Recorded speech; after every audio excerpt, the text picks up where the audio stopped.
भारतीय न्यूज में आपका स्वागत है। मैं हूं शिखा।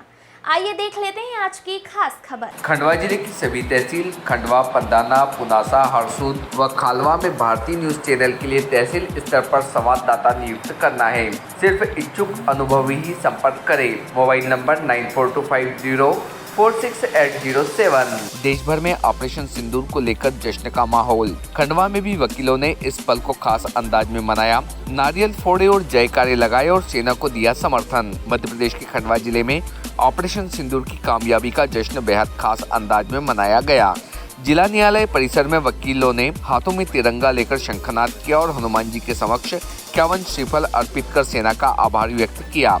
अधिवक्ता देवेंद्र यादव ने कहा कि जिस तरह हमारी सेना ने दुश्मन को मुंहतोड़ जवाब दिया वह भारतीय संस्कृति और साहस का प्रतीक है। वहीं अधिवक्ता मोहन गंगराड़े ने तीखा संदेश देते हुए कहा कि तुमने धर्म पूछकर मारा था, हमने घर में घुसकर जवाब दिया है।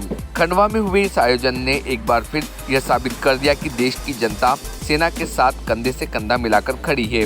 रिपोर्ट टीम भारतीय न्यूज। ये बताइए किस तरह का आयोजन था और देश को क्या संदेश देना चाहते हैं? आज हम सभी अधिवक्तागणों ने रैली के रूप में जाकर हनुमान मंदिर पर नारियलों को श्रीफल चढ़ाए और भारतीय सेना का गर्व बढ़े। आज यदि देखा जाए तो तुमने हमसे धर्म पूछकर हमारे लोगों को मारा, हमने तुम्हारे घर में घुसकर तुमको मारा। इस प्रकार से आज भारतीय सेना ने जो पराक्रम दिखाया है अद्वितीय है, अकल्पनीय है और मैं भारतीय सेना का मनोबल इसी तरह से बढ़ा रहे। पाकिस्तान के जितने भी हुक्मरान ने बेलगाम होकर 15 दिन से स्टेटमेंट दे रहे थे कि हम भारत को नेस्ताबूद कर देंगे, हम गजनवी भेज देंगे, हम शाहीन भेज देंगे। आज भारतीय सेना ने पराक्रम दिखाया है और वो भी हमने उनकी लाइन ऑफ कंट्रोल के अंदर न जाकर और हमारी सीमा से ही हमला किया है। और अभी तो हमने एक ही टेरर दिखाया है। हमारे पास ब्रह्मोस्त्र है। हम लाहौर, रावलपिंडी और इस्लामाबाद, कराची सबको हमारी भारतीय सीमा में रहकर ही हमला कर सकते हैं और नेस्ताबूद कर सकते हैं। भारत को समझना चाहिए हमारी माँ बहनों के जो सिंदूर को उजाड़ा है और भविष्य में भी यदि एक आंख उठाकर भी भारत की तरफ देखा तो भारतीय सेना दोनों आंखें निकालने के लिए तैयार है।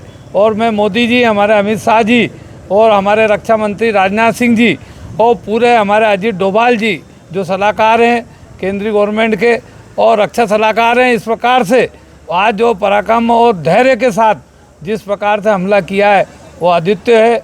पूरी प्रशंसा करता हूँ और भारतीय सेना का मनोबल इसी तरह से बढ़ा रहे यही कामना करता हूँ। मैं मोहन गंगराड़े, एडवोकेट, खंडवा। ये बताइए किस तरह का अभी आयोजन था जो एक देश के लिए बहुत गौरव की बात है?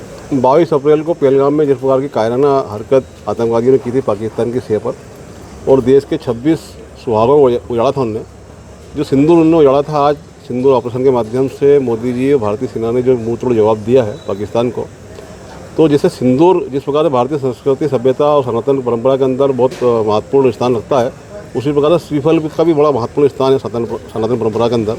हम यज्ञ करते हैं, हवन करते हैं, कोई भी शास्त्रों के अंदर हम देखते हैं कि सारे शुभ कार्यों में श्री गणेश करने के दौरान श्रीफल जो होता है नारियल, उसको हम लोग पहले अर्पित करते हैं देवताओं को, उसी से कलश रखा जाता है। तो आज हम अधिवक्ताओं ने तय किया कि जो भारतीय सेना ने जो किया है, एक करिश्मा किया है, जो पाकिस्तान की सेना जाकर उनको जो जवाब दिया है, तो हम क्यों ना उनको श्रीफल अर्पित करें हनुमान बाबा के चरणों में, राष्ट्र माता के चरणों में और भारतीय सेना का मनोबल बढ़ाएं।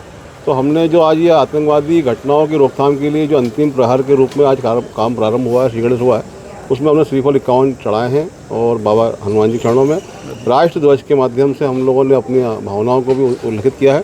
साथ में भारत माता की जयकारे के साथ में हम सभी लोगों ने वहाँ पर आतिशबाजी की, हर्ष उल्लास किया। भारतीय सेना का मनोबल बढ़े और विश्व में हमारा परचम ले रहा है, इसी भावना को लेकर हम सभी लोगों ने बड़े उत्साह के साथ में उन 26 हमारे जो भारतीय नागरिक उनको श्रद्धांजलि अर्पित करते हुए ये उत्सव मनाया है। मैं एडवोकेट देवेंद्र सिंह यादव। खबरें पसंद आए तो लाइक और शेयर जरूर करें।